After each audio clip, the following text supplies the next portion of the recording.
Северная Осетия, Алания. 7987 квадратных километров.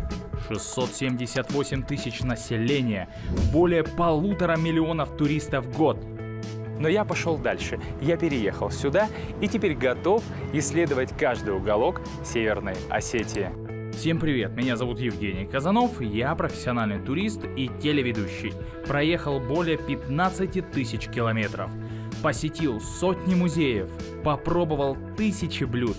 В каждом выпуске я путешествую по Осетии вместе с теми, кто знает ее лучше всех, местными жителями. Наша цель – исследовать республику. 28 тонн, не поверите, поднимали на вертолете. Познать вековую культуру. Я бы съел запах просто. И составить свой путеводитель ярких эмоций. Вы посмотрите, что там за виды! Ирон и я, когда простое путешествие начинается с вопроса: а что, если остаться?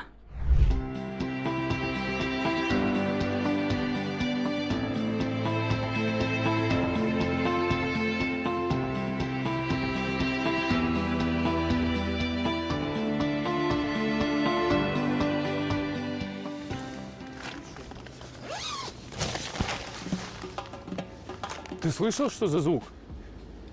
Да слышал, кажись. Где-то играет ансамбль. Нет. Тут что-то другое. Вот, опять.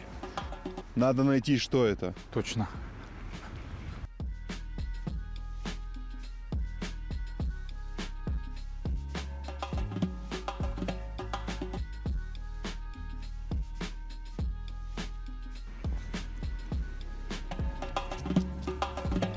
Нашел.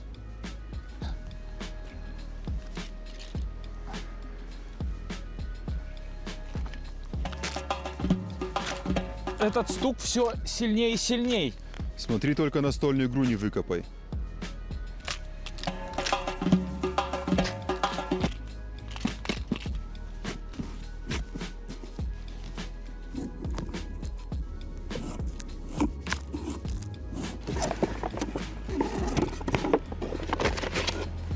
Женя, это карта сокровищ? Не знаю, не знаю.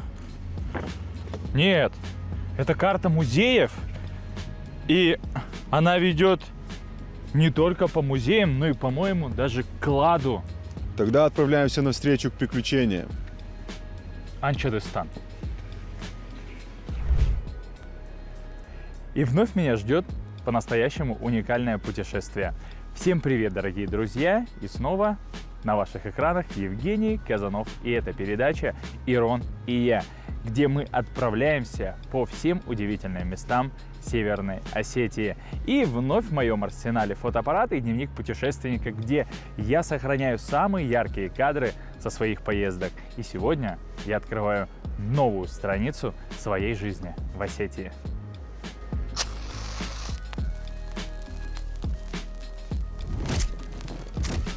Путешествуя по красотам Северной Осетии, я познакомился с геологом Робертом Баскаевым.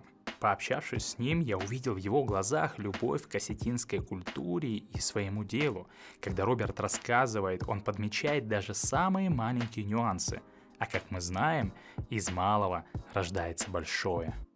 Итак, Роберт, смотрите, я, походя сегодня с вами, я понял, что вы тот человек, который мне нужен. Это первое. И я хочу показать, у меня есть карта. Карта музеев, вот, которую нужно заполнить и найти тот самый клад, куда она и ведет. И я думаю, вы мне поможете. Я не просто готов помочь. Для меня это большое удовольствие будет, потому что я обожаю музей. Две вещи я в этой жизни обожаю больше всего: осетинские пироги и музей. Так что с большим удовольствием.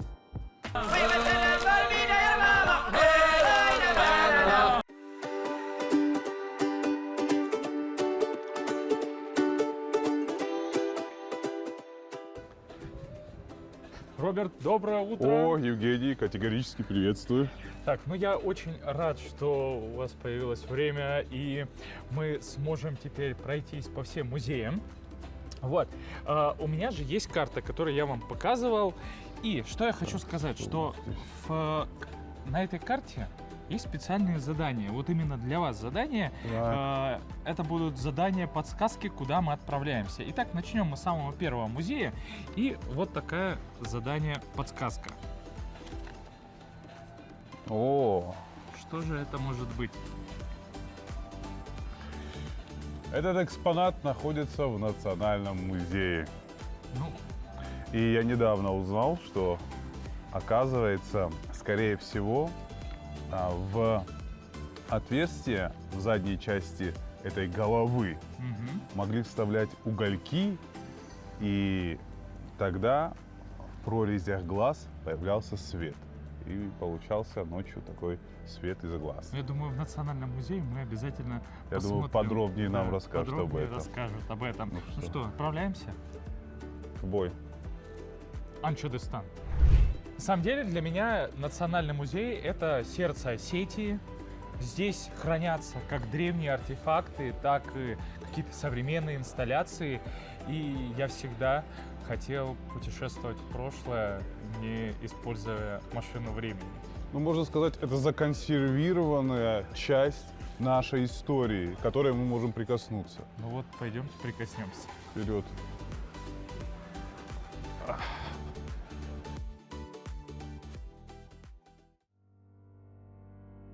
История — это не то, что было, это то, что живет в нас.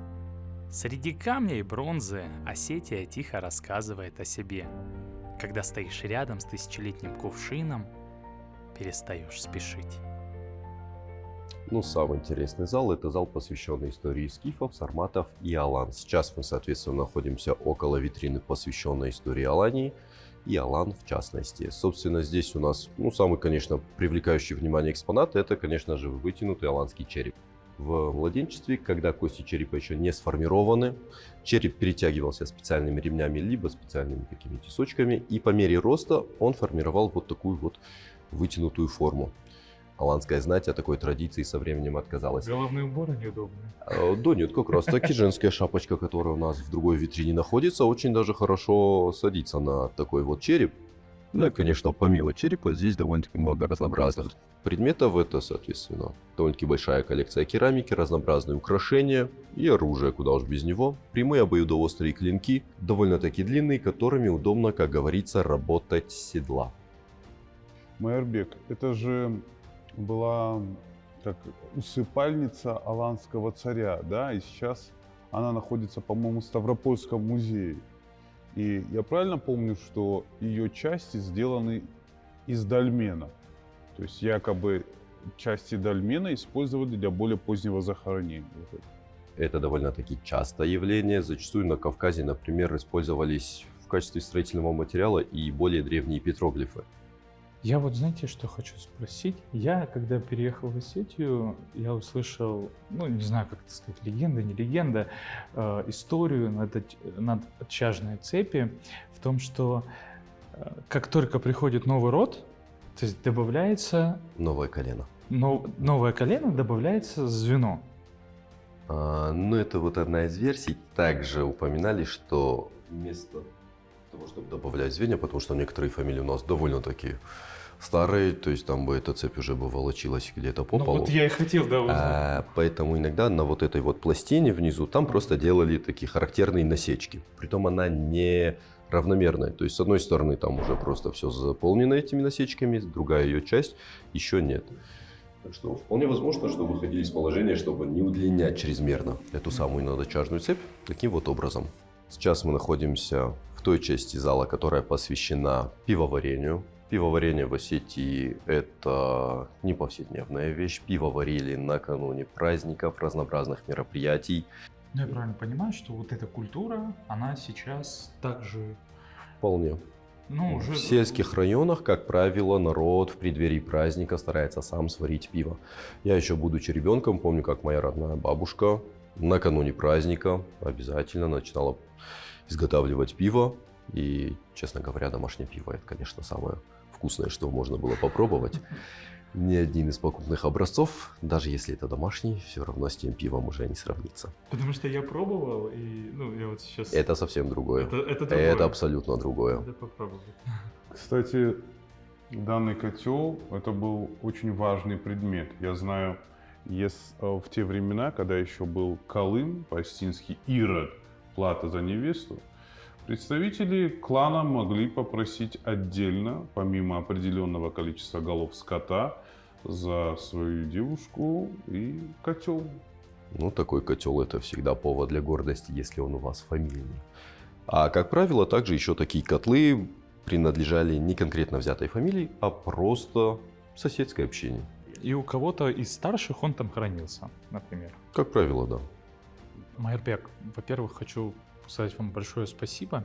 И у меня вот такой вопрос. Есть же такой факт, что в Эрмитаже, если постоять возле каждой картины хотя бы 3 секунды, чтобы пройти весь Эрмитаж, там сколько-то там лет, прям сотен лет. А если останавливаться у каждого экспоната в нацмузее хотя бы по 3 секунды, сколько же должно пройти времени?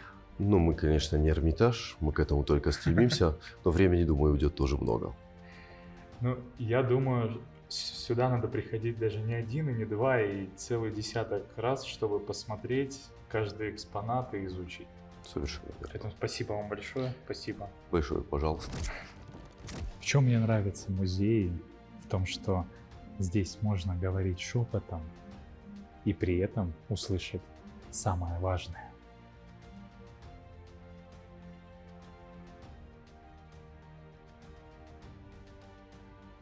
Роберт, после посещения этого музея я в него влюбился даже не с первого взгляда, а с первого экспоната.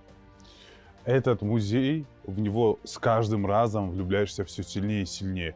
Как Петербург, например, да? И каждый раз находишь какие-то новые предметы, которые ты обделял вниманием, а в свой очередной поход раз глянул и а как это я это пропустил, эту плюшку, да? Да. Итак, фотоотчет я сделал. Первый музей у нас пройден. Угу. Вот. Куда же ведет нас карта? Итак, а карта нас ведет. И А вот ну-ка, подсказочка. куда это нас опять и карта ведет? Это? Ну, это Туганов, это картина Туганова. Сцена из Нардского эпоса. Мы идем в музей Туганова. Да, тогда мы пойдем в музей Туганова.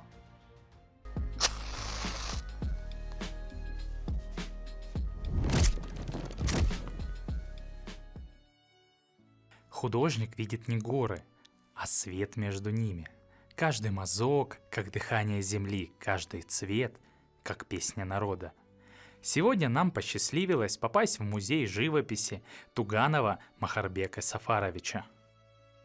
Диана, добрый день. Во-первых, хочу поблагодарить то, что уделили нам ваше время. И скажите, вот с чего же начать изучение этого музея вот тем людям, которые только что сюда первый раз пришли, таким как я? Спасибо музею Туганова, что он сделал экспозицию конкретно про этого художника, и здесь подробнее можно будет о нем узнать. И я рад, что Диана сейчас нам о нем расскажет. Да, действительно, Павел Зарун очень важная фигура в искусстве Осетии, потому что даже, возможно, вы заметили, что его псевдоним Зарун интересен, как астинское слово «зарун», как будто символ того, что он был певцом астинской природы.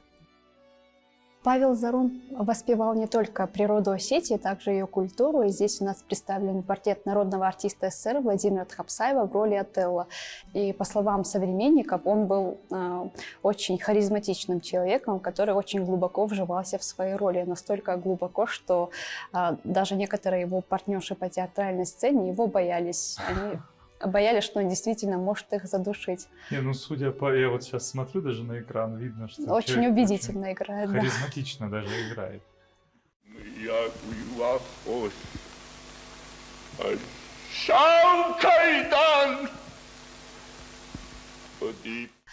А вот это одна из самых значимых для меня картин. Евгений, я тебе не говорил, я ходил на хор осетинской песни.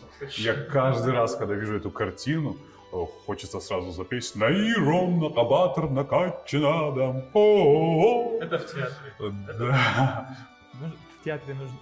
Петь нужно в театре, а здесь нужно слушать. Диана? Да, тут представлена очень золотая, величественная работа под названием «Песня о героях», и на ней изображен хор мужчин. Мы, конечно же, знаем то, что такие хоры раньше очень часто встречались, и сюжетами их песен выступали какие-то исторические события. Благодаря многим таким песням до нас дошли некоторые исторические факты, и, как правило, они исполняли свои песни акапелла. Здесь у нас даже представлен QR-код, отсканировав который можем послушать пример одной из таких песен, песню, посвященную Иссе Плиеву, дважды Герою Советского Союза.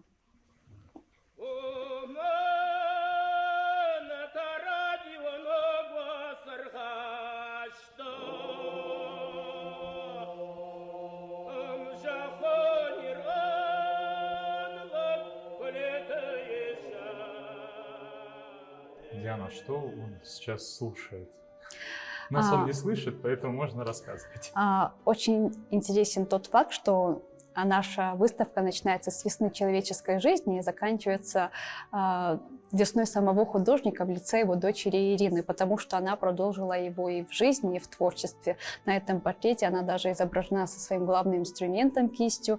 Ирина с самого детства была подающим надежды художником. С 3-летнего возраста она уже участвовала в международных конкурсах творческих. У нее есть индийская, итальянская, английская и многие другие грамоты. По стопам отца пошли. Да, про их творческую талантливую семью также сняли небольшой документальный фильм, где вы можете увидеть и самого Павла, и его дочь Ирину, также награда Ирины и ее детские рисунки.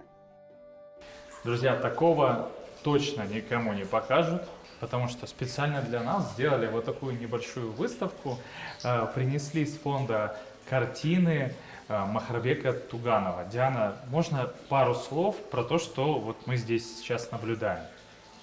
Да, безусловно, Махарбек Сафарович Туганов является очень важной фигурой в искусстве Осетии, потому что он известен тем, что он является основоположником изобразительного искусства в Северной и в Южной Осетии.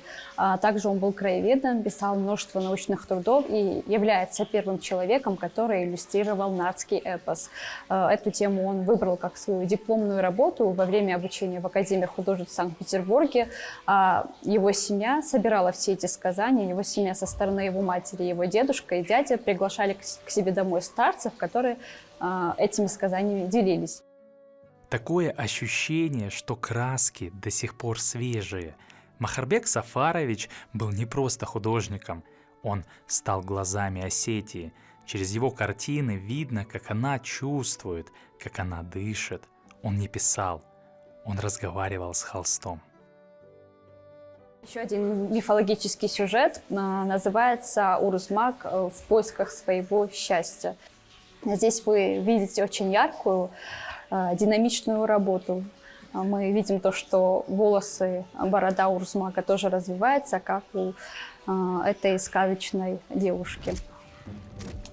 Честно сказать, что я до сих пор не могу отойти от тех эмоций, которые получил в этом музее. Потому что здесь не только картины, здесь антураж, здесь музей, он дышит. И ты чувствуешь это дыхание, эту историю, которую пронизывает тебя полностью.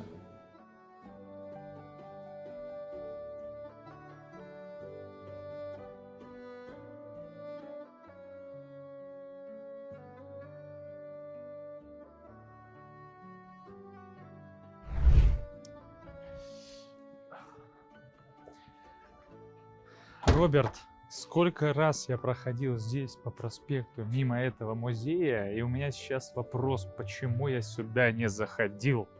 И еще особенность этого музея в том, что там постоянно меняются экспозиции. И сюда можно ходить вечно.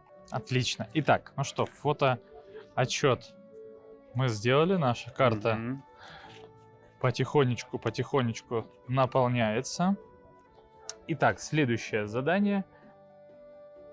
Интерактивный музей. Где в Осетии есть интерактивные музеи? Музей Аслана Бутаева. Тогда в Алагире. поедем. Поехали Тогда туда. поедем туда.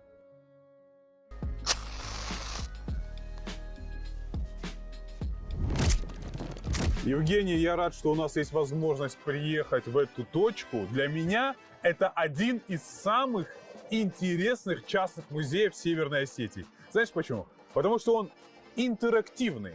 То есть вот сейчас мы зайдем, мы не просто будем смотреть какие-то экспонаты и любоваться, а у нас будет возможность потрогать что-то, поделать, получить результат. Вот с нами вот как раз хозяин Аслан. Вот Аслан, шаламчики. Приветствую, дружище. У нас есть кукуруза? Все. Там просто есть такая штука. В нее кидаешь кукурузу, крутишь, и отдельно кочерышка, отдельно кукуруза. Вот. И для меня это самый любимый экспонат. Я нигде такого не видел. Пойдемте вторгнемся. Иногда настоящие музеи живут не в больших залах, а в обычных домах. Люди собирают старые вещи, письма, фотографии и превращают их в живую память. Домашние музеи – это история, рассказанная не экскурсоводом, а сердцем. Так, друзья, это все хорошо. Давайте я свою любимую вещь все-таки покажу. Вот она, кочерышка. Так, подождите. Я бросаю. Твоя задача крутить, Евгений.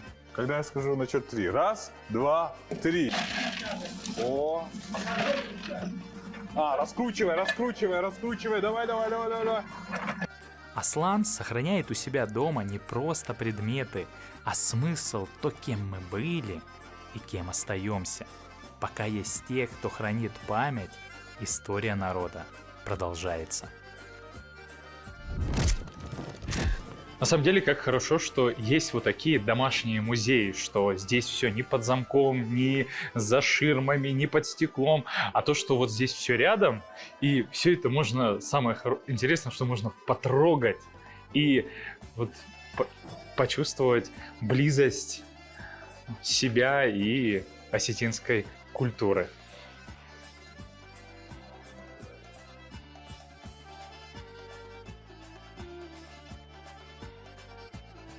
Ну что, фото сделали.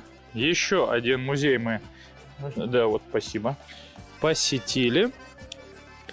Итак, а куда мы идем? Следующий музей. Вот как раз есть, Роберт, для вас задание. А ну-ка. Что здесь написано? Отелло. Молилась ли ты на ночь, Дездемона? Дездемона дерзко. Я вырву пламенные кудри. Так, Отелло. Что это может быть? Какой-то музей может быть, вот если такая... Самый крутой исполнитель роли Отелло считается не только у осетин, это товарищ Тхапсаев. А ему есть отдельный уголок в музее в Ардоне. В Ардоне. Значит, отправляемся по карте в следующий Ардон. Мы едем в Ардон? Мы едем в Ардон.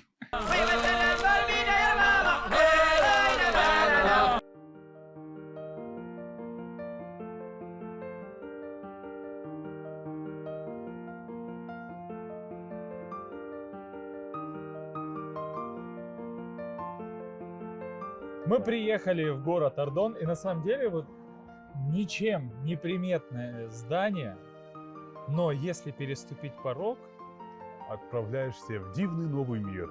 да, Но я уверен, это здание еще ждет своей роскошной вывески. пойдем.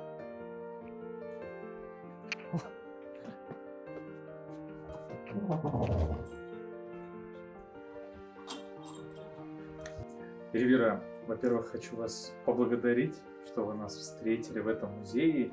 И первое, пока я здесь походил, ну, честно, глаза разбегаются. Нет ни одного, можно сказать, сантиметра пустого. Это да. Для меня очень ценен ваш музей, потому что я знаю, что Ардон был образовательной столицей нашей республики в свое время. Вот, и можете подробнее об этом рассказать. Ну, нельзя это не озвучить без упоминания, конечно, Ардонской духовной семинарии. Да, конечно. Но наш музей так и называется. Музей истории, культуры и народного образования города Ардон. Это одна из первых школ, которая появилась в Осетии. И это заслуга генерала Хоранова. И из стен нашей семинарии вышли самые видные поэты и писатели нашей республики. Это вот вы можете посмотреть эти фотографии. И Арсен Коцоев, и Джанаев, и Малиев. Цоцко Амбалов тоже закончил нашу семинарию. В этом году вот у него юбилейная дата была. Я хочу сказать, что у нас вот есть такие чудом сохранившиеся книги, несколько книг осталось с печатью Ордонской духовной семинарии, ведь там была огромная по тем временам библиотека, только ученическая составляла 2000 книг. Еще я хочу сказать, вот такой там преподаватель был Габуев Тимофей Иванович. Он преподавал в Ордонской духовной семинарии, вел уроки пения, уроки музыки, пения. И он первый переложил стихи Коста на музыку. Это и Обады, и Додуй. И вот вместе с семинаристами вот он их распевал всегда, разучивал и распевал. Вот там есть у нас его фотография и семейная, и он один.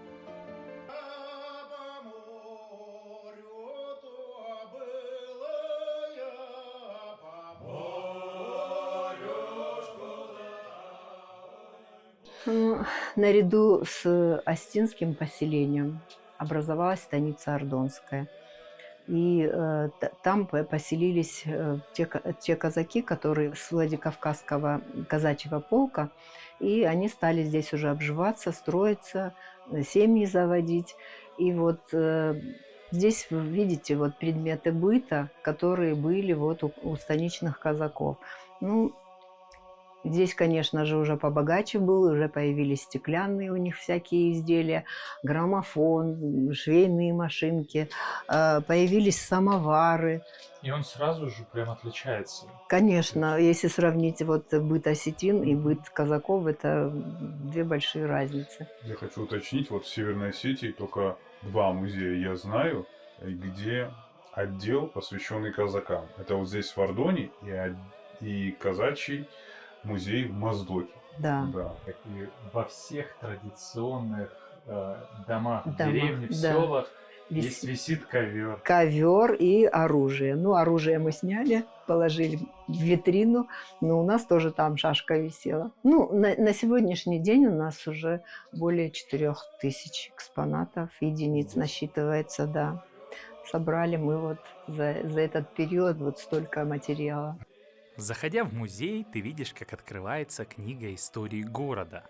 Может, для больших музеев эти вещи ничего не значат, но здесь, в Ордоне, каждая страница, каждый камень, каждый лоскуток ткани дышит этой историей. Историей людей, земли и памяти, которую здесь берегут с особой любовью. Ну и, наконец, зал, посвященный деятелям культуры и искусства. Все, кто здесь представлен, все выходцы из Ордона.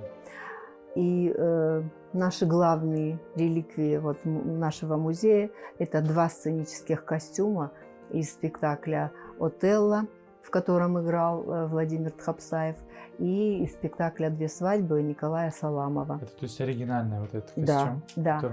И мы знаем, что Владимир Тхапсаев играл на сцене Остинского театра этот спектакль почти 40 лет. И за все это время сшилось всего 2 костюма к этому спектаклю. Вот один хранится в Театральном музее, один вот у нас. И это наша гордость, конечно. И, конечно же, костюм Николая Саламова. Знаете, я хочу подметить, 40 лет этому костюму, Да. 40 лет он Он в играл, нем играл, да. и до сих пор сохранился. Конечно, ткань уже такая немножко ветхая. Ну, но за 40 ничего. лет. Да, ну 40 еще плюс. Да. Также вот в этой витрине у нас представлен костюм Ирины Мистуловой, в котором она вот выступала. Очень часто ее в клипах можно видеть. И Сима Ревазова, эти 2 наши знаменитые гармонистки. И вообще я хочу сказать, что это вот без ложной скромности больше, чем из Ордона, вот таких знаменитостей не вышло, ни из одного района. Это я могу твердо сказать. Это и область медицины, область и просвещение, и военное поприще, и культура, И естественно. спортивная тоже. Спортивная, да, все. И все области, абсолютно все области, если взять, там есть ордонцы. Вот мы постарались собрать всех деятелей культуры и искусства, выходцев из Ордона, в одном плакате. И мы вот подготовили вот такие плакаты и всем почетным нашим гостям дарим их. Так что примите в дар тоже, чтобы все знали, сколько знаменитых людей вышло из Ордона. Я вам так скажу, вот мой дневник — это тоже как отдельный музей. Я там сохраняю все, что можно сохранить. Да. И я буду рад, что вот этот плакат теперь будет храниться здесь. Спасибо большое. Спасибо вам. Я считаю, что главная особенность, и даже не особенность, а главная ценность этого музея — это даже не экспонаты, а люди. Представляете, какая здесь богатая история, в первую очередь, людей, которые, можно сказать, они и создали этот музей.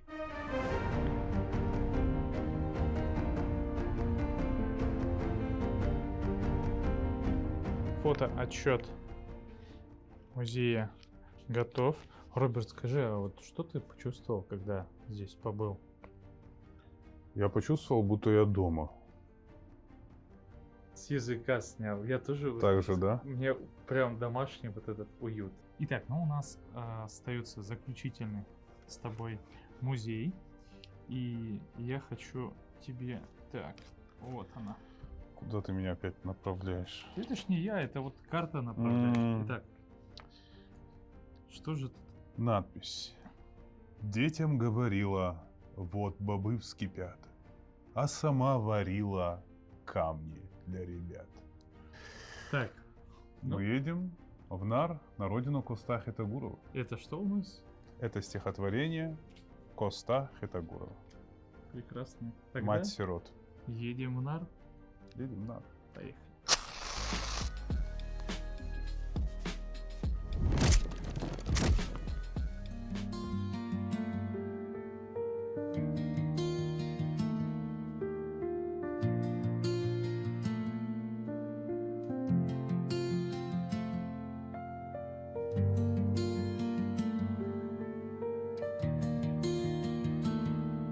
Ну что, после долгой и продолжительной поездки мы приехали в селение Нар. И знаете, Роберт, у меня такой вопрос. А можно ли сказать, что именно с этого места началась та самая осетинская литература? Евгений, твое утверждение абсолютно оправдано, потому что Коста Хитагуров – основоположник осетинской литературы, и многие считают его даже основоположником осетинской живописи. Ух ты. Он же был еще и художником потрясающим. Хочу поблагодарить вас, что вы приняли нас в этом доме, музее. И знаете, у меня такой вопрос, который возник, когда мы сюда приехали. Как человек, который вот с маленького селения добился таких высот и в первую очередь поступил там в Старопольскую сначала гимназию, потом в Санкт-Петербургское. Вот как так мог он добиться? Мы можем предположить то, что это была миссия Коста Хитагурова, и человек на самом деле был от природы наделен определенным талантом, мышлением, я бы даже сказала, восприятием мира вокруг себя. Где начал писать вот Коста свои произведения, в каком месте? Первый сборник стихов Коста на русском языке вышел в Ставрополе. А как его воспринял народ? Вот он выпустил первое стихотворение. Насколько я знаю, люди даже воспринимали его стихотворения, будто бы их придумал народ, а не Коста. Даже вот такая ситуация была.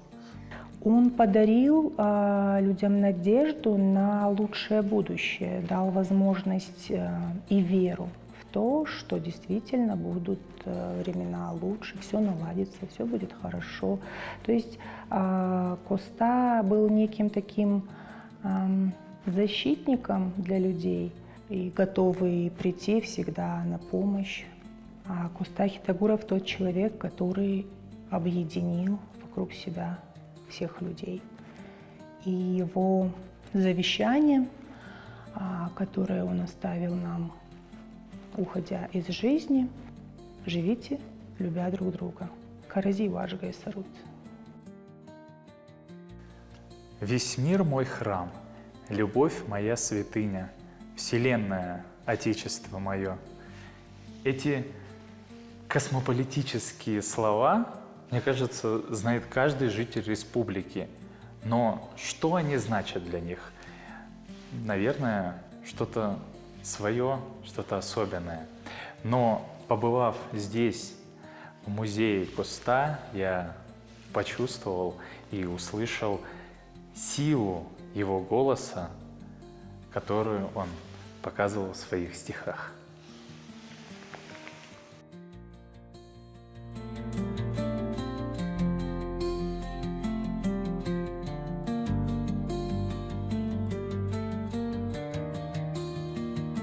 Итак, последний музей пройден. Фотоотчет. Гештальт закрыт. Гештальт закрыт, да. Ну и, Роберт, я вообще хочу поблагодарить вас за то, что провели целое такое большое путешествие по музеям вот, со мной. И у меня такой вопрос. Сами вы что чувствуете, когда заходите в тот или иной музей? Все зависит от музея. Вот мы сейчас в Наре находимся. Я поймал себя на мысли, что я бы не хотел сейчас отсюда уезжать и какое-то время бы, просто час-полтора, пока не замерзну, вот тут сидеть и наблюдать за видами, в ущелье посмотреть. Справа ущелье, откуда вышел Иван Джанаев, писатель. Здесь родился Коста Хетагуров. И посмотреть на панораму, на которой любовались эти писатели. И, как говорят у вас, у молодежи, прочувствовать вайб этого места. Вот. Здесь особые, конечно, ощущения, с учетом, что ты знаешь предысторию этого места и знаешь, какие люди отсюда вышли. А так, в зависимости от музея, в каком-то музее ты ничего не чувствуешь, а в каком-то ты думаешь, почему я первый раз здесь, в какой-то ты хочешь возвращаться и возвращаться. И в завершении, знаете, вот я смотрю, моя карта ведет меня к сокровищу какому-то, и я понимаю, что самое главное сокровище вот, в музеях — это люди, потому что именно они хранят историю. Именно только благодаря самим людям вот, эта история живет до сих пор. Именно поэтому я хочу, чтобы последняя фотография была вот наша с вами.